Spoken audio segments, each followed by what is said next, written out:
And one. Hi, everybody, and welcome to AWT Live. That's our new live stream show as opposed to the old one. And in this show, we'll be getting to know more about some of the people who really make the world of Apple tick, so to speak. It's fitting that my first real guest here on July 15th, 2020 is a guy by the name of Chuck Joyner. My last original first guest had to cancel out at the last minute, so anyway.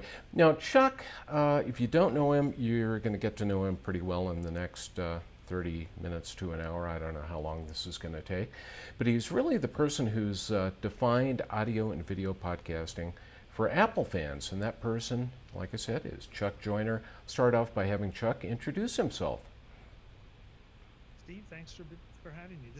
I'm honored to be the first. What was the first official guest? Yeah. So that's good. But gee, it made it sound like you're going to strap me to the table and make me tell you all my secrets. Well, the table's right over here, and I've got the scalpels all sharpened, so we're ready. I have no secrets, so we're in real trouble here. Yeah. So if you could, go ahead. Yeah. I'm the host of Mac Voices, which is audio and video show that gets distributed by podcast on Facebook, on YouTube, on Vimeo. It's the audio podcast that goes out to SoundCloud. So pretty much anywhere I can put it, I put it, because the idea is not, it's great to draw an audience into to your site or your whatever, but you got to go where the people want to see it and want to watch and listen. Exactly. Yeah, I'm doing this over Restream, so it's actually going out to Facebook, YouTube, and what is that third one there? It's something I don't use, but we're out there anyway. It's the whatever that thing is that used to be Twitter's video thingy, and they changed the name, and I can't think of the name of it. It's not Periscope, is it? That is it. Thank you. Periscope? Yeah, because I wouldn't have remembered it in 100 years here because I try to avoid Twitter at all costs here. But now, you've been podcasting, literally since before I knew you. And when did you do your first podcast? Okay, so it would be easy to just tell you what the date was, but what I do has sort of preceded podcasting because I started out doing a show called the User Group Report. I was chairman of Apple's User Group Advisory Board at the time, and this is roughly March of 2000, I think it is.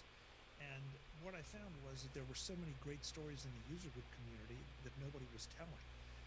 That user groups are really great about talking to their members and maybe in their own local cities or towns, but they really never stretch beyond that. So I started recording interviews with user group leaders and then putting them up on the web as an audio file to listen to. Cool. That went on for about three and a half years, and then unfortunately there's a limited set there of guests. So I started mixing in some of the Mac journalists and Apple journalists, and then podcasting came along, and great. So I have a new way to distribute this. But I started finding that when I was getting feedback, and one email in particular I received complimented the show and said how much they liked it, but that they weren't user group people and they would never have found it, except by sheer accident. And that's when I knew that I had a branding problem. And so one morning in the shower, Mac Voices. Well, of course. It's at that time it was all Macintosh. That's all we were talking about, and it's an audio podcast, so perfect. And the domain was available, and so I took it, and that started in October of 2005, I believe, along with a separate show called Mac Notables. So at the time, I started doing two all at once. And that show was just a closed panel of Mac Mac and Apple experts that you all know, a lot of the journalists of the time. And I always do this. I try not to even do a roll call because I will screw it up and forget someone. I don't want to do that. And eventually, as we rolled along, at the time, nobody, podcasting was very new, and not Yeah. everybody knew what to do and how to do it. And frankly, it was a lot more work than it is now. And so now, people branched out, started their own shows, doing things. So everything kind of folded into Mac Voices, and here we are. Awesome. And I tell you, the show has been just, high quality since day one, which I think is amazing. I know you've had myself, you've had my partner in crime, Mr. Dinner Sellers, on there a number of times as well. And Chuck, I have to admit something to you. A lot of times when you and I get together, as you well know, I will usually run into some sort of technical problem. And you've seen it, I've seen it. And just before we went live here, I realized that my Ethernet connection, which is why I come down into this wonderful basement to do the show, my Ethernet connection wasn't working. So I'm just hoping that everything will still remain smooth and wonderful, and we'll have a good show here. But I just had to laugh at that because I don't know what it is. Maybe it's just the fact that, you're so good at doing this that I get flustered or something. But it's so funny, because I just did this last week, plugged in, everything was working on the Ethernet connection. Dead. So. But I have to say, you blew it, because now you've told everybody you're in a basement as opposed to being at the beach. So, It's the basement of my beach house, and it's a walkout basement, and that's why you see the tree and the great. Good covers. yeah, wink, wink, nudge, nudge, say no more. Now you and I think have known each other since about 2006 or 2007. I remember you got my name from Tanya and Adam Angst, and you were looking for help on a WordPress site, and I did a little bit of consulting for you. Now I'm doing a lot less consulting, basically none, and a lot more blogging these days. But how many shows do you really think you've done over the year? Do you have a count? No. I adopted in fact, from the very beginning, I adopted a very strange numbering system that I have to explain usually about every third or fourth quarter. That I take the year and put that at the beginning. So all the shows for this year will be 20. And then the next three digits are the number of the show for that year. Okay. So let's say show 2163 will be the 163rd show for this year. Okay, and then at the beginning of the next year it just resets. Next year will be 21001, and we go from there. Wow. The good news is that gives me and the listeners, anytime anybody refers to a show, it gives you a rough idea of how old it is or when it was recorded. Good point. Just by looking at it. The bad news is that there's no ultimate count. And I've gone back and I've done that a couple times, then I lose track again. And so, it's, I honestly can tell you, sitting here, I do not know how many. Well, I thought that would be a good question if I, could get a number. It was going to be probably the first time ever heard on a podcast. But Well, if somebody's ambitious, they can go to the Mac Voices page, go to the archives page. It's one of those collapsible lists, so you can uncollapse the list and start counting. The only thing, to be fair about it, if you do a count, back in the early days of the Mac Voices video part, it was Mac Voices TV, and I was releasing those as separate shows because they were separate websites, separate feeds, separate everything. And so there's a little bit of overlap there in as far as absolute count.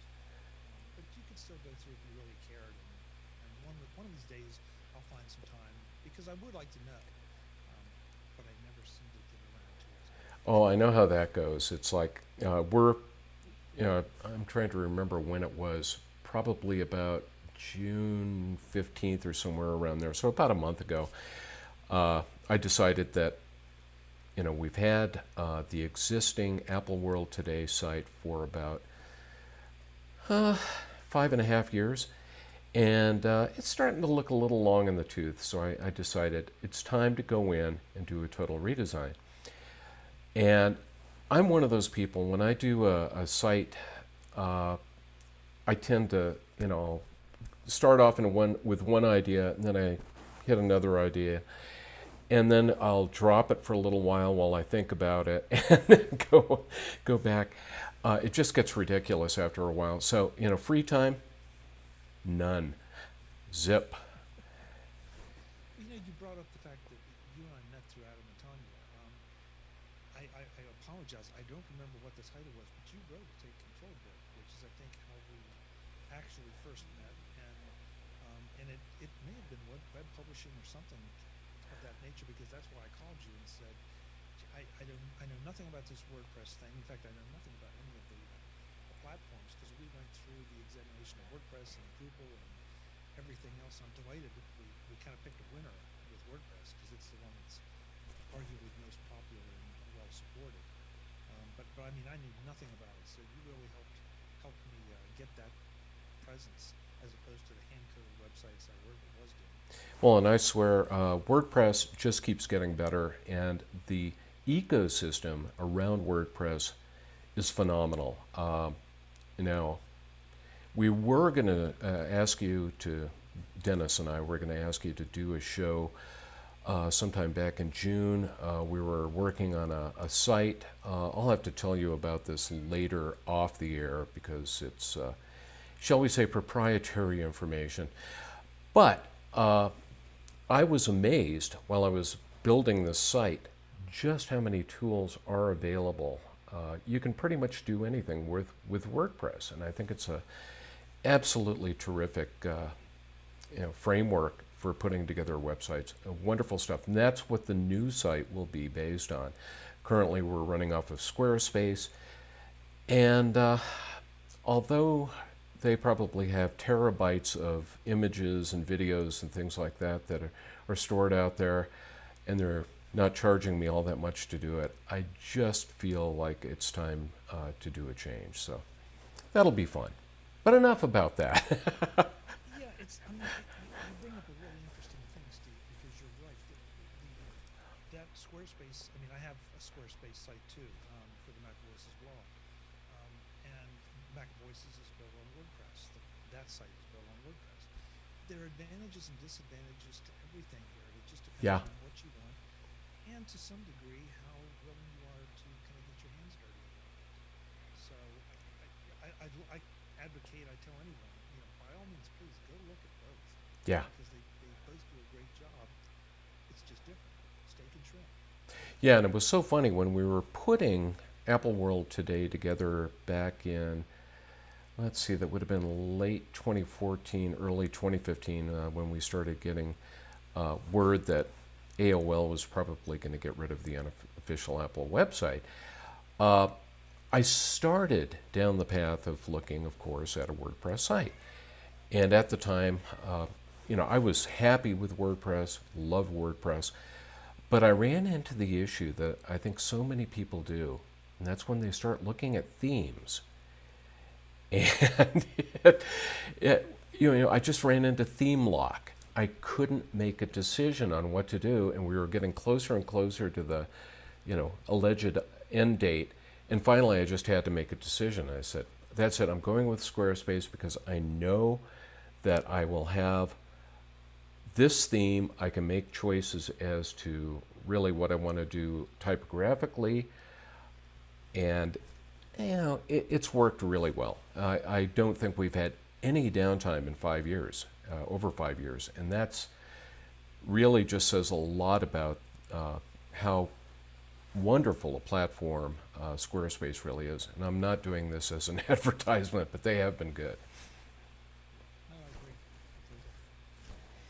Yeah, now, I was going to ask you something that's, of course, specific to this year, COVID-19 year. I know over the year you've gone to hundreds of conferences, and you and I used to meet up at Macworld and iWorld all the time. which was a lot of fun. I think you've attended CES quite a few times. I know you've been a speaker at NAB, haven't you? I have. Yeah. Now, most of the shows this year after CES were canceled. And do you think that we're ever going to see live conferences coming back as a thing? Or, if we happen to get some sort of cure for this nasty bug, some vaccine that we can take? Or do you think people are going to shy away from them? I think there's always going to be a group that's going to shy away, but I don't think there's any question that we will go back to some kind of in-person conference. I don't know what it'll look like, but I think there are too many. I mean, look, let's be clear about it. Nobody's going to risk their life to go back to an in-person conference.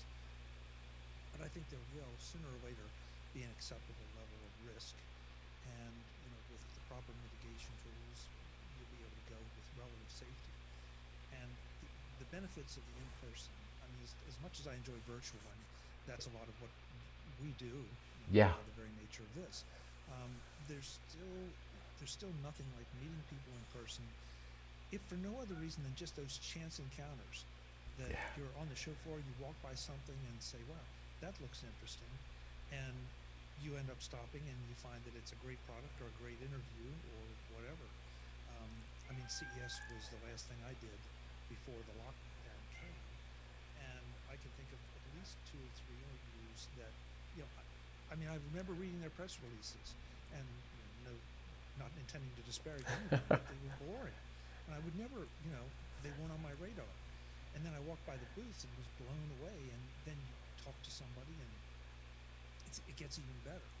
So I think that by the very nature of it, not just from a journalistic standpoint, but also from a business standpoint, that Yeah. there's nothing. I mean, we may not be pressing the flesh the way we used to, not for a long time, but I do think that there has to be something. I mean, maybe the press presence will be limited, maybe the exhibitor presence will be limited, and of course, some obvious ways to do that would be by raising prices, which you would want to see happen, but you got to Yeah. figure out some way to be a gatekeeper. So, but yeah, I think they're definitely, sooner or later somebody's going to say there's an opportunity here, even if it's not with any of the conferences we just named. That might be the ABC conference, in a couple of years in Salt Lake City. It's like, well, there's Yeah. an opportunity here to bring people together.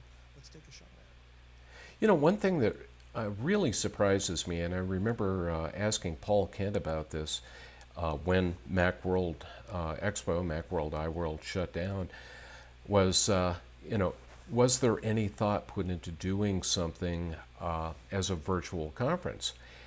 And now that I really think the tools are available that weren't there 5 years ago, I wonder if somebody will pick up that mantle, so to speak, and really look at creating a virtual conference for the world of Apple. Have sessions, have maybe virtual walkarounds where you can go in and, oh, I want to talk to these guys who make this particular microphone, or I want to talk to, this company over here that has a good-looking case. Be able to talk to somebody in person.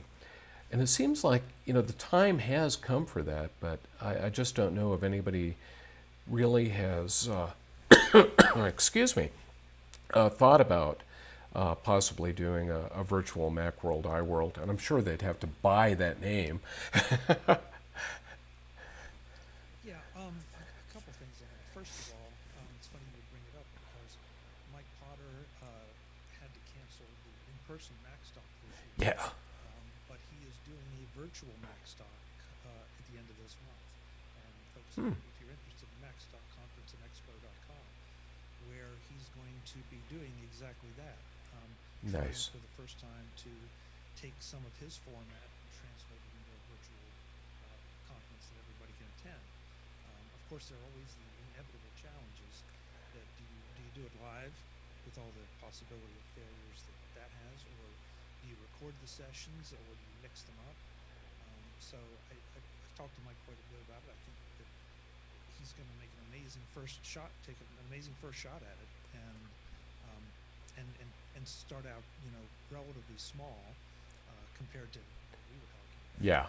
Um, the other thing too, though, there's one of the press, I will call it a press facilitation organization that has been doing some of what you're talking about.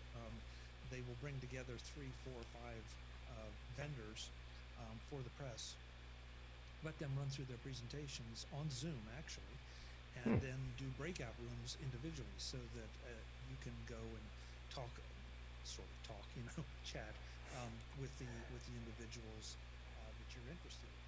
So, and I applaud all these people because they're trying something. The ones that frankly I understand why they did it, but after this much time, now it's time to pick up and say, hey, I've got to make I've got to adapt to this. It was one thing to shut your operation down for a month or two, but now it looks like it has been longer. It looks like it's going to go even longer. You need to be out there figuring it out, and it can be something as simple as a Zoom call. Just set something up and try it, and see what's the worst that can happen. Frankly, trying something and failing is much worse than not trying at all, from where I sit. Because if you're not trying anything at all, nobody's paying any attention to you. Exactly. And that's been one of the, kind of concerning things about some of the, I guess you could say, more technical conferences. Mac Tech, for instance, is on hold. Just had a phone call with Neil Tickton last week, who runs those, the Mac Tech and Mac Tech Pro conferences, and he's pretty much holding off until he can do something in person, which means that this may be the first year that he doesn't do a conference. Perhaps next year we'll be able to see that hitting again. But I honestly, I think the tools are really here. They're a lot better than they used to be. I can't imagine even trying to do something the size of the Mac stock 5 years ago with what we had available. Yeah. And I think people are getting already, they're getting a lot more used to Zoom, Skype, Microsoft Teams. Pick your video conference service of choice. Pick your poison. Well, yeah, in some ways, but we're all learning now how to do some of these things, do business online, do education online more so than ever before. And there are a lot of things that are being tested out and pushed forward that I'm not going to say they would never have, because you never say never, but it would take a lot longer than it has now to be tested. And most of the time they're finding out it works. And it will get better. I mean, that's the thing. It's not going to get worse. It's only going to get better as people develop better methods of presenting over the medium we're using here, or communicating whatever message they want to communicate. So it's a matter of jumping in the water and swimming, and hopefully you don't sink. But if you sink, you'll probably bob back up to the surface. And hopefully there are no sharks in the water at the time. That's true. But that's friendly sharks. All part of the game. Yeah. Well, you made a good point there about some organizations really jumping on this because they suddenly realized it's like, hey, we have nothing else to do. I've been teaching for well over 10 years over at the local community college, doing a variety of classes, and one that I had a lot of success doing was iPhone photography class. Kind of one half of it was talking about how to use all the different camera modes. The second half of it was editing photos. And I kept asking them, I said, I think you could get a much larger audience if you did something like this virtually. And they said, no, we don't want to do that. No, we don't want to do that. No, we don't want to do this. Guess what they're doing now? Virtual. So it's, eventually they had to come around. And I think what they're going to find is that they'll be able to actually sell the class well beyond their normal area. You've got people, who could be in Timbuktu for all we know, and say, hey, I'd really like to know a little bit more about taking photographs with my iPhone, and here's this class. They've recorded it. I can watch it at any time. I'm going to be able to do it, and I'll spend a few dollars to do that. As opposed to, wow, Denver, Colorado, I'm not going to be able to drive out there or fly out there just for a one-night class. Forget it. So it's going to be interesting to see how this really does affect, kind of the training environment. We already know for a lot of schools and a lot of students, that's going to be their only choice this fall, is attending virtually. Yeah, and I think that as Apple users, um, we're already ahead of the game Yeah, because we're so used to taking virtual classes. Um, from Don McAllister's Screencasts Online, yeah, he's 20 years old now, but Don's been doing that. David Sparks and his Mac Sparky Field Guides. exactly. And I hate this because I know I'm going to leave people out. The folks over at the Sweet Setup do some amazing courses. There's something out there for everybody. And if you don't like one of them, go try one of the others because they all are doing a great job because they've been doing it for a while. Yeah, I always think locally of, we have a guy by the name of Gary Rosenzweig who does MacMost. And, similar type of thing, more short form, not really classes. It's more, here, I'm going to show you how to do something on your Mac that you've probably never known you could do. And I love watching his shows because I always learn something new. Yeah, absolutely, absolutely. So I think we are already predisposed to this new virtual environment to some degree, and so take advantage of your head start, folks. If you are, and if not, then you're going to be writing never to pack. But still, take advantage of it. Yeah, I was just going to bring up a point too. It's one thing that's, I guess you could say, almost a little sad, but my 90, soon to be 92-year-old mom, since the beginning of March, the only way that she and I have been able to actually get together, other than one outside visit where they were testing this stuff, the only way we've been able to visit is over FaceTime. And, once again, I'm so glad we have the tools now.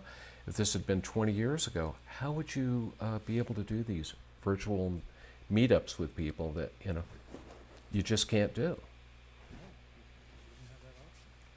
And in a lot of ways, if this had to happen the way it's happening, now is a better time than ever before Yeah. for it to happen. I'm not saying that I would love to turn the clock back and say let's start 2020 or even 2019 over and see how we avoid this, but it is what it is, and so yeah, take advantage of what you have out there. Could have been a lot worse. One question I was going to ask you, with all your years with Mac Voices and Mac Notables and, doing podcasting from conferences and things, who is either the most famous or the most fascinating person that you've ever interviewed? And you can make that two different answers if you want to, maybe famous and fascinating. Steve, that's one of those really, really difficult questions, because the way I've always approached Mac Voices is not from a journalistic standpoint. The people I have on Mac Voices are people that I want to talk to. Cool. I mean, they're not somebody that, gee, I think I should have on the show. If and I'll draw more listeners or I'll draw more viewers. And it's like I really want to talk to this person. And if nobody else finds them interesting, well, you're still looking over my shoulder and it's not costing you anything. Just skip this episode and go to the next one. So I really, I look back on the Mac Notables panel as probably the most amazing get. And that went on for a number of years because those were all people that everybody in the community was looking up to what they were writing. And that's all you were seeing, is writing, and then you started to be able to hear them and eventually we were able to see them. And so, that whole panel of people that were really the movers and shakers, I think, were my best get. Because not only were they movers and shakers, a lot of them were my friends, they all became very close friends. And I look back on that and think, why did they ever bother to talk to me? But they did. Well, like I said, over the years, I know you and I have had a chance to get together online a number of times, usually after some horrible, horrible thing like, a new version of the Mac coming out, the iPad coming out originally. I don't think we were, doing this podcasting biz, or you and I were even talking about it back in the days when the iPhone first came out. But it's been fun to just see how the industry has changed over the years, and how we've been able to both, in my term, write about it, and you've been able to talk to people about it. Pick up. Yeah, and I can't speak from your side, but from my side, one of the things I always wanted to do with Mac Voices is to make sure that people understood that there are people behind these products. There are people behind that little silly app that does one thing but does it really well. Yeah. And somebody had this idea and was passionate about it. And I've talked to developers where I've gotten emails and said, why did you talk to that person? Because their product is stupid. Well, first of all, if I thought it was stupid, it wouldn't have been on. But more importantly, even and I shy away from game developers because I'm just not a gamer. I really Yeah. don't feel I can do a good job with that kind of energy. But when you hit somebody that is passionate about what they're doing, and even game developers, I mean, because I've had a couple of them, and okay, so what is it? Why are you so obsessed with getting these little pieces of gold in your game? I mean, what difference does that make to anybody? But the passion that comes out really intrigues me, and I walk away always impressed by the fact that, okay, this is really important to this person, and good for them. I see way too much non-passion with it, and I feel bad kind of for people that don't have a passion of some kind. Doesn't matter what it is. If it's gardening or drag racing or jumping out of an airplane or something else. But if they have Yeah. that passion, man, I'm hooked. I'm interested. I want to know why that appeals to you so much. Well, and that gives me a good lead in for a question there. Other than doing podcasting, and I know you're involved in the insurance industry, what are your passions? What do you like to do other than podcasting and working? There's something other than podcasting and working, really? Really? Yeah. Um, I guess my two would. It may sound strange and it probably overlaps a little bit, but just learning. I find learning to be exciting. One of the greatest lessons I was taught by some wonderful people in high school was that it's fun to learn. Yeah. Where so many students seem to shy away and try to avoid learning, it's like, no, it's fun to know this stuff, to learn it, and to have it at your command. But to answer the question directly, probably the only two passions other that I have are golf and music. Music consumption, not playing or participating. I'd love to say that I had those talents, but I don't. But I have a large music collection. I thoroughly enjoy live shows, which I'm not getting to enjoy right now. Ooh. Yeah, boo there. And I grew up around golf and have continued the love of that, and so get out whenever I can. It's tough to grow up and you got to become responsible, so you can't play every day. But still, I absolutely enjoy that. So those are the two places I would say I spend more time when I'm not sitting in front of a screen of some kind. Cool. Yeah, and I just, it was so funny because last year about this time, I made the decision to learn guitar.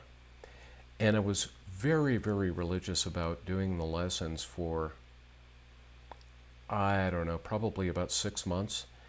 And then I'm not sure what happened. Maybe it was the fact that it was getting into the middle of winter and I just didn't feel happy or something. But I kind of dropped away from it, and I need to get back into that because also love music, love live music.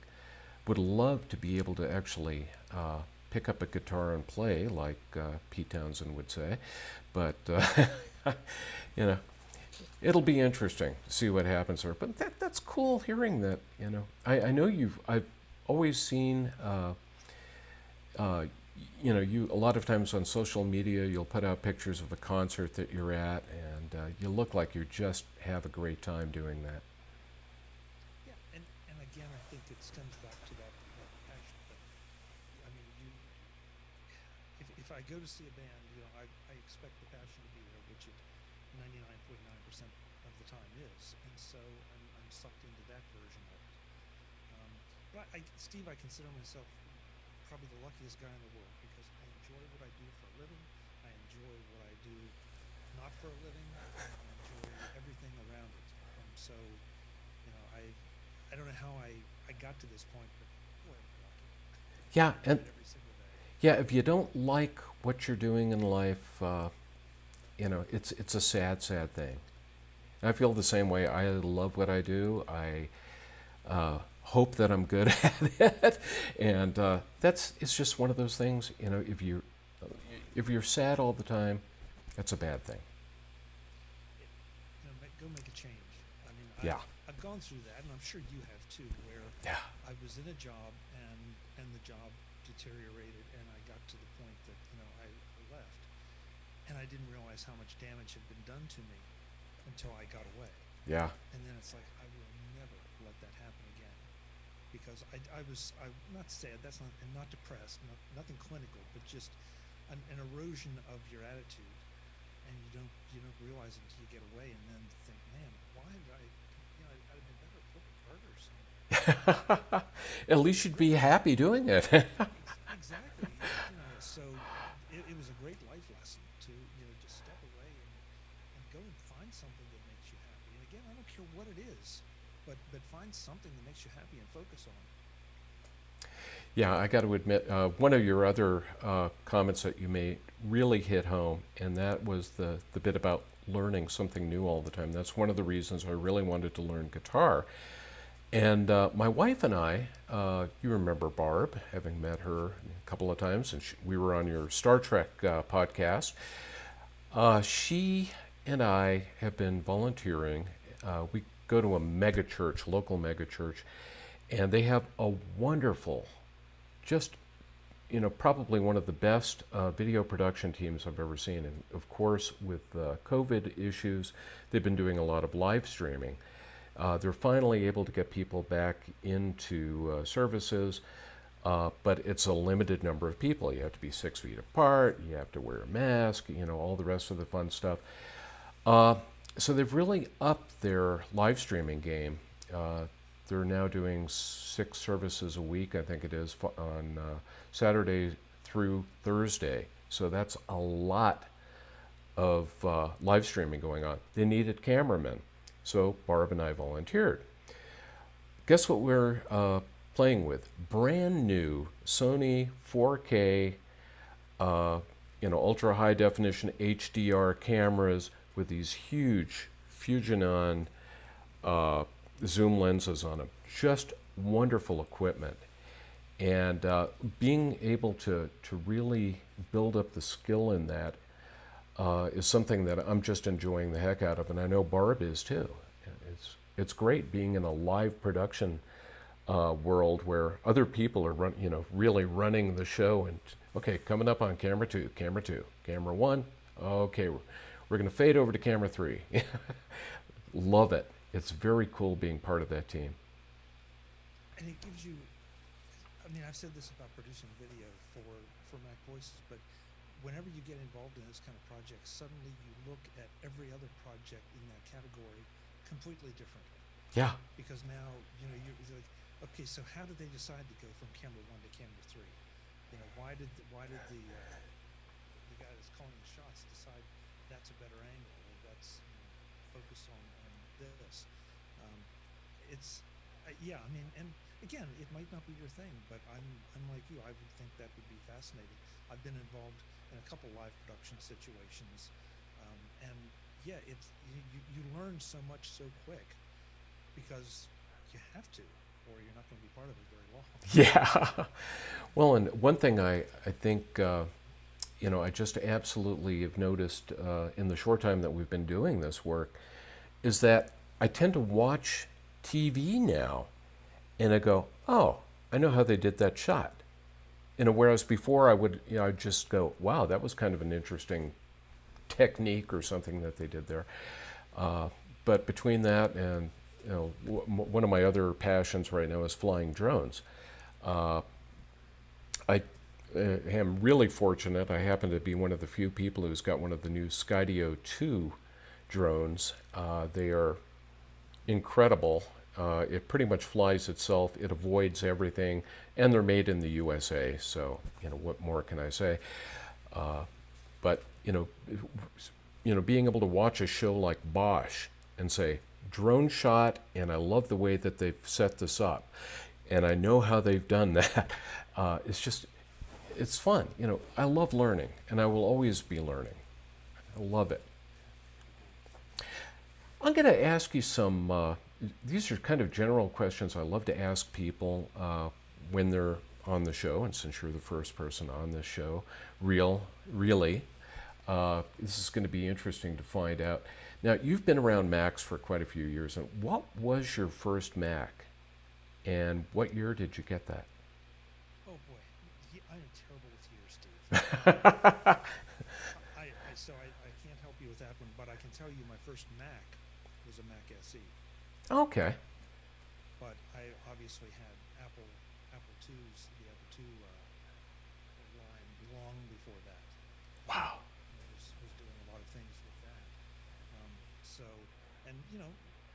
Looked at the at the Mac and was not quite sure about this whole graphical interface thing, and the grayscale screen. Well, it's like I really like the color on my Apple II. Yeah.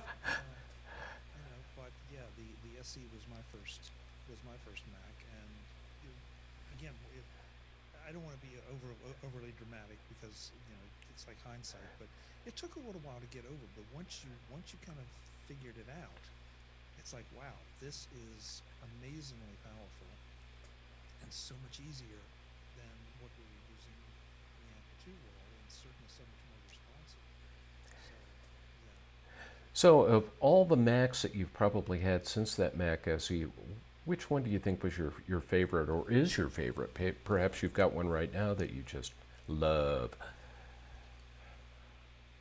You're the second guy to ask me this question, and I have to say that it's the MacBook 16-inch Pro right now. I mean, I've had machines that I've liked. I've had machines I've loved. I've had that had different characteristics and different features, but there is nothing like this MacBook Pro. I'd love to tell you I'm a desktop person, and of course I'm talking to you on a desktop now, but well, I'm not moving around now, but when I was moving around, the MacBook, always went with me to the office or to wherever. And so the power of this particular machine, the idea that there are 4 FireArc ports that you can connect anything to, you've got that big, beautiful screen, and the ability, of course, through Sidecar to use an iPad as a second monitor anywhere. It's just, and cram it full of all the RAM you can get. It's a beast of a machine, and I absolutely love it. Well, you'll be happy to know that's exactly what I'm using right now.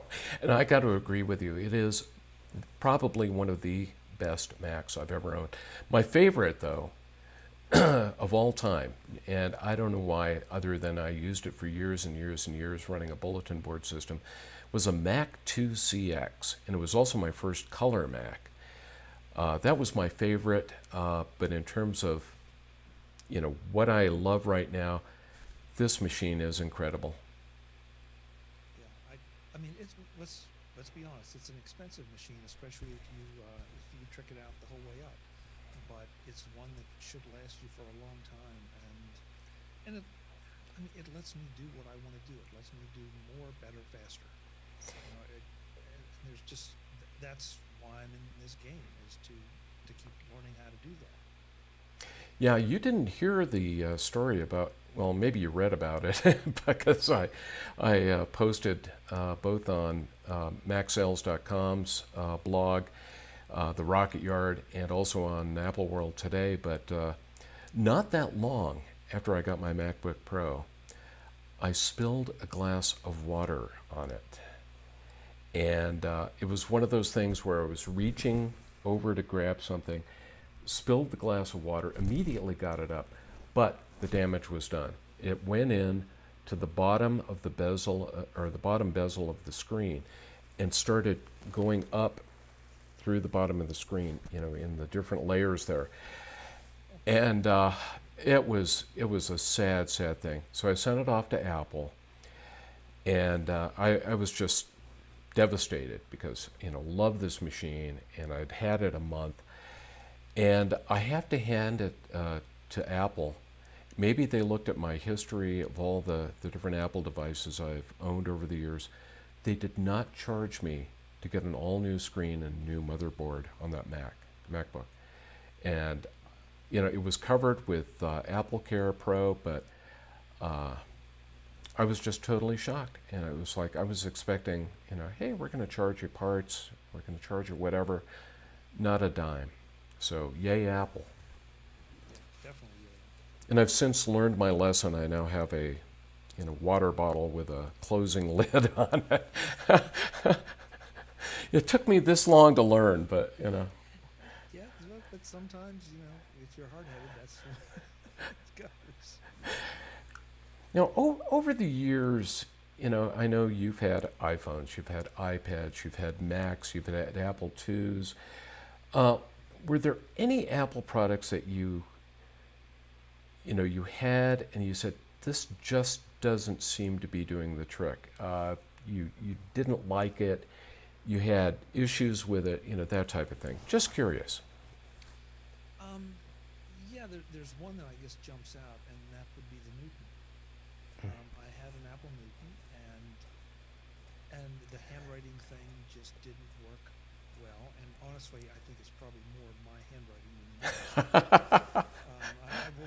I will take the blame, but I kept it for a while, and it was fine. But the, in hindsight, the technology just wasn't there. I probably wasn't quite ready for it. The whole the workflows involving it, at least in my world, just weren't there yet. So it felt like a device a little ahead of its time. Certainly in concept, it was way ahead of its time. But I ended up selling it. Again, I love the idea of it, but it just couldn't work for me.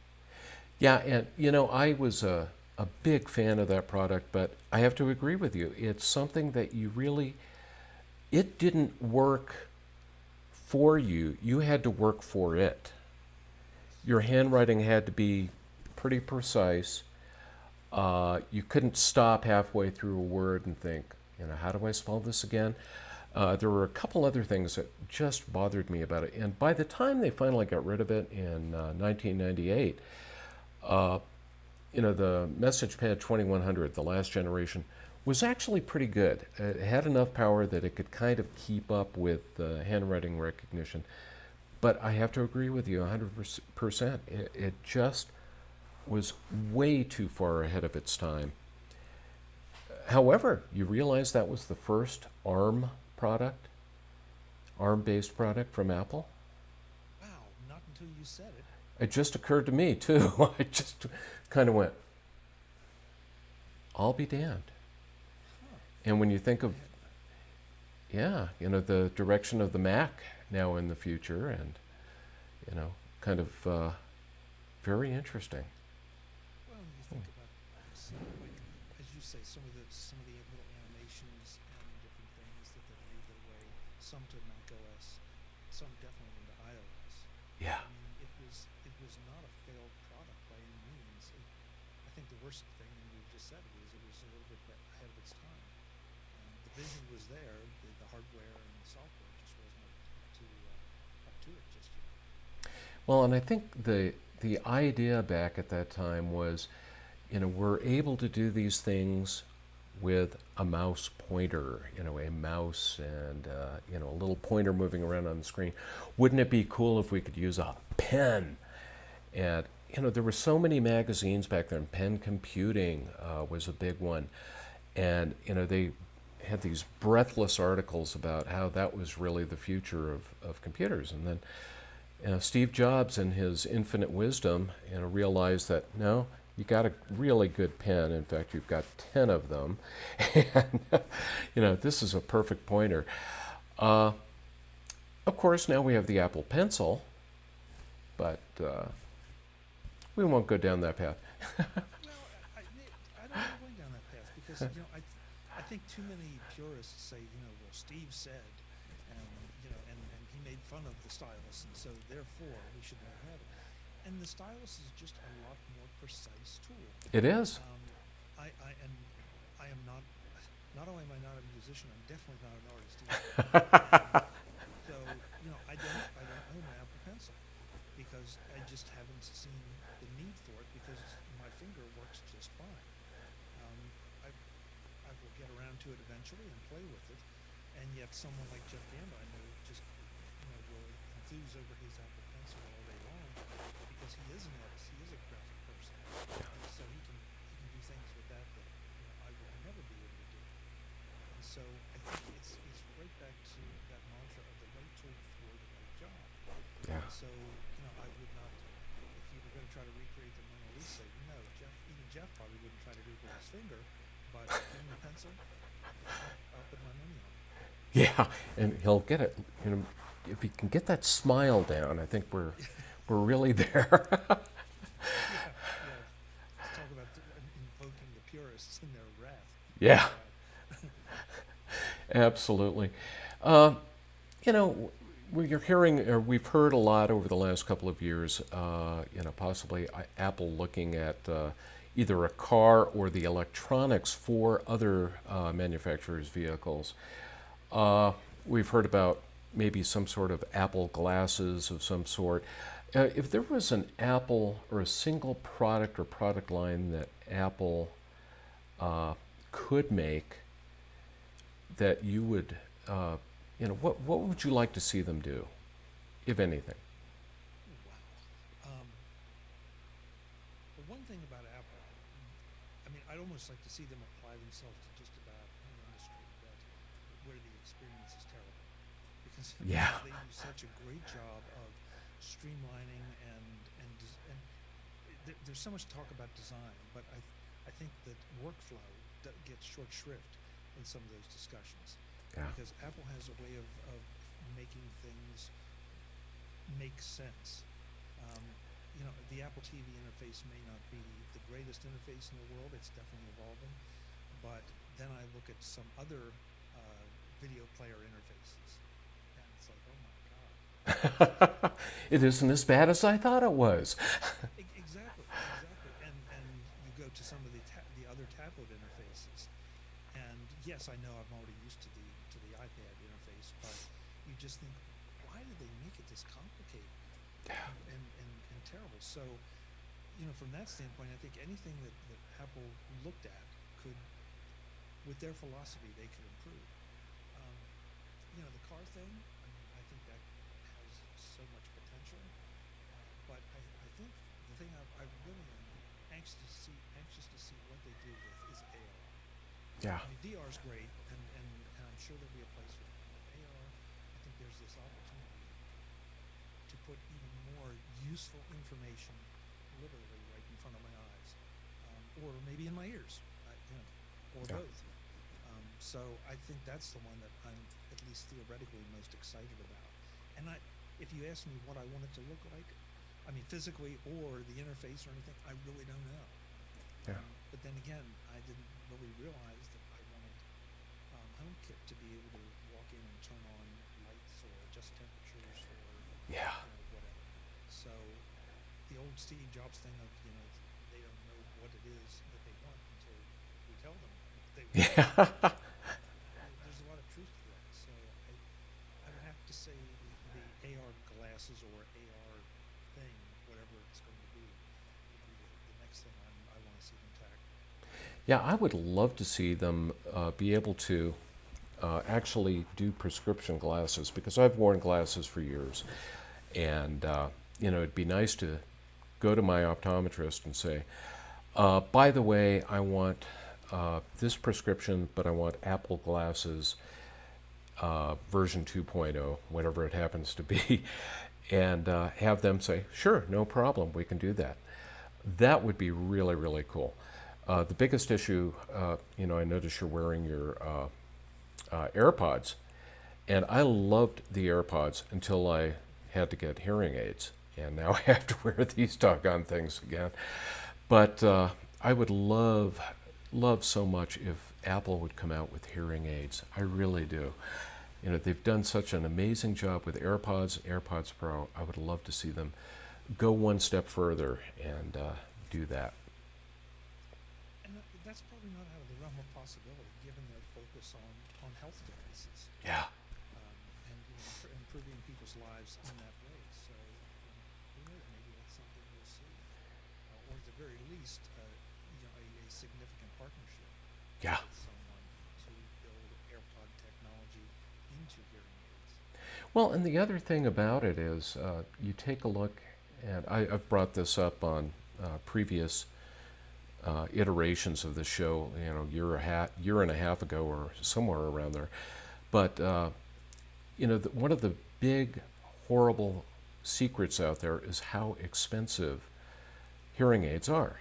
And Apple is a company that, when you take a look at the power of the technology that they create and what you pay for it, some people say, for instance, like this 16-inch MacBook Pro, they'd say, wow, that's ridiculously expensive. I look at it and I say, for what it is able to do, this thing is really a bargain. You take a look at the AirPods, even the AirPods Pro, the price tag on those, other people may say, oh, I could go out and I could get a $30 pair of Bluetooth headsets, they're absolutely the same, and they're not. I would love to see Apple be able to take that manufacturing skill, design skill, and their healthcare creativity, if you want to put it that way, and really put it into making affordable hearing devices. I think that would be fantastic. I've got a reason to want them to do that, of course, but I would love to see them do that.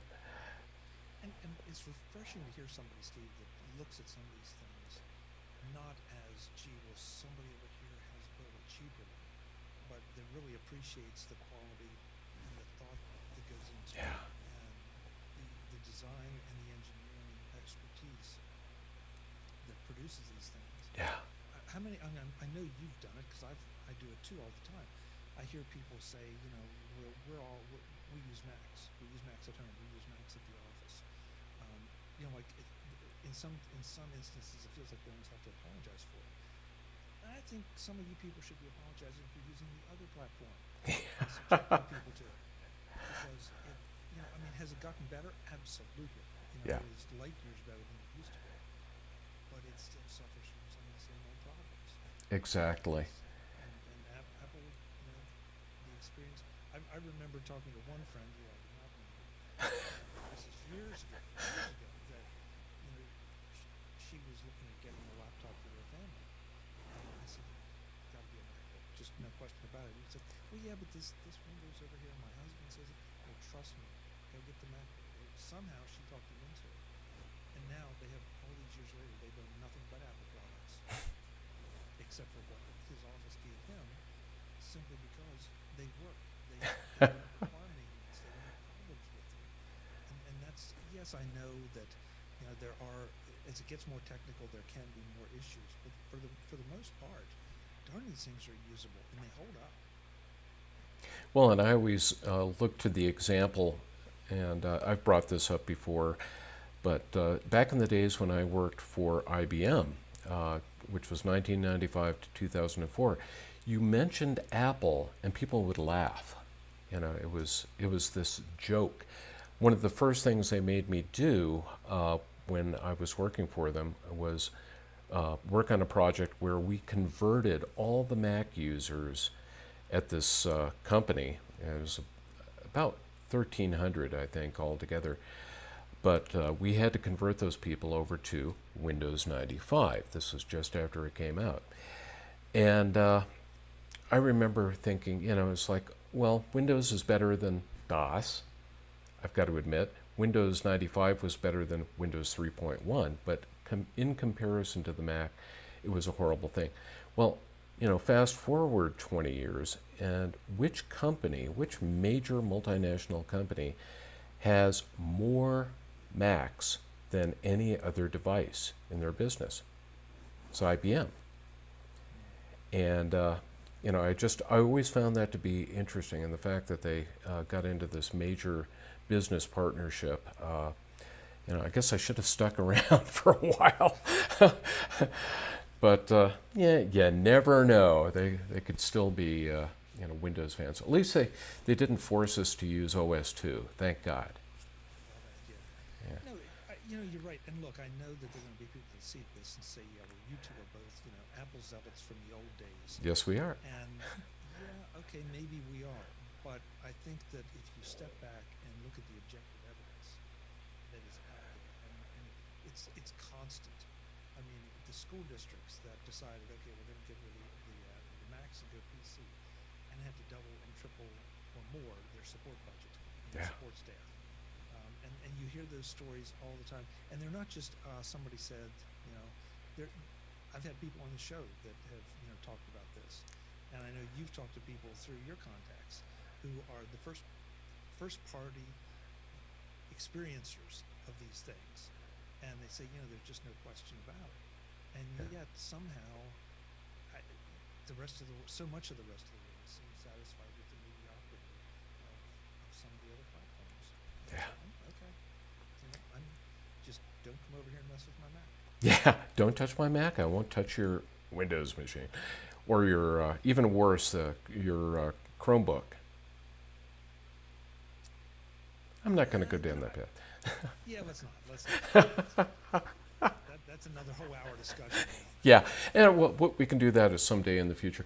I was going to end up with just one more quick question here. Sure. Basically, you and I have done a lot of work with user groups over the years. Some of my first Mac experiences were going to Mac user group meetings in the Denver area, and of course, back in those days, it was to make copies of software, copying floppies and doing things like that. But Mac user groups have been around as a good training and support organization, or I guess you could say, for many years. Do you think that these groups have outlived their usefulness, or that there's still a place for them? Boy, that's outlived. No, I mean, if the leadership and the membership still get something out of it, then they haven't outlived their usefulness.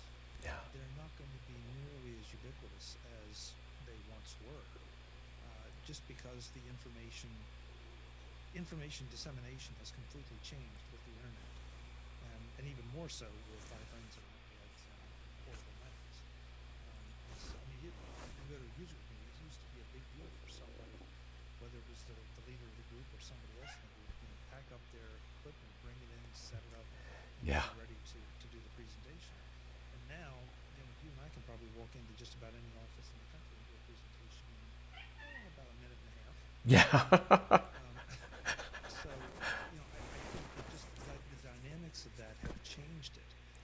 I think this is going to sound kind of hokey, but I think the user group spirit lives on in the forums and the websites and the podcasts and all Yeah. those things that are Apple focused and want to educate and inform people about the technology.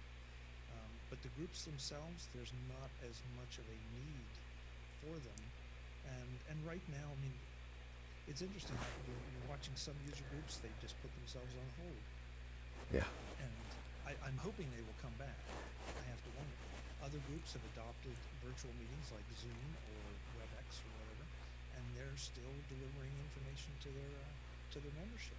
Yeah. And so, I think it's great. I think it could in some ways, it might be a resurgence from a different angle if they wanted it to be.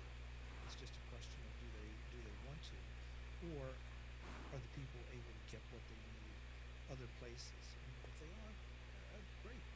That's fine. You're missing out on the socialization part. Yeah.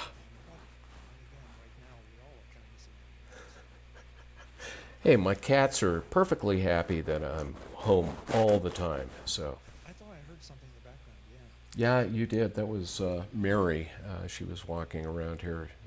Our little girl cat. She always has to make an announcement when she's near the machine. So, She wants some attention.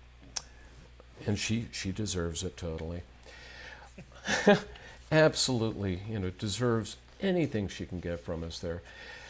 Well, I want to thank you, Chuck. Absolutely, as usual, a joy chatting with you. I want to thank you for being my guinea pig. And I'm sure there are some things that I'll probably find, after I look at the recording, and I'll go, oh my God, I should have, cut the frames per second in half or something to make it a little bit smoother. The technical issues, like I said, always, you and I get together, they're always there.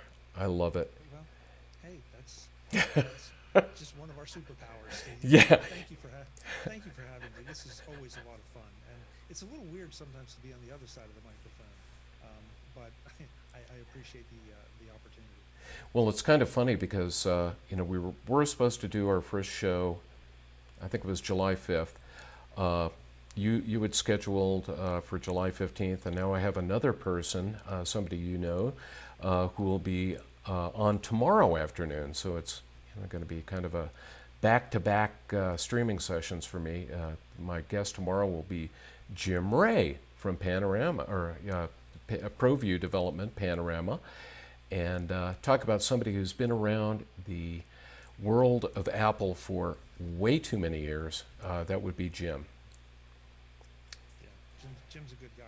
So, He was just on one of my live shows. I will definitely want to tune into that one because it's always interesting to hear what he has to say.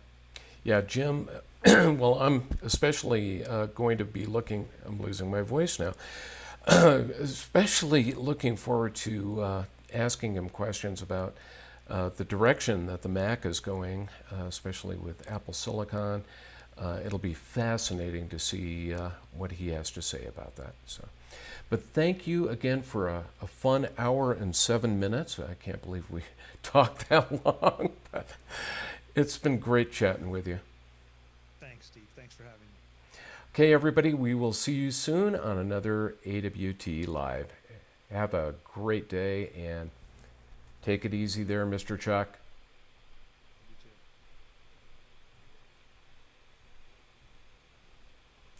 Thanks again, Chuck. That was really good.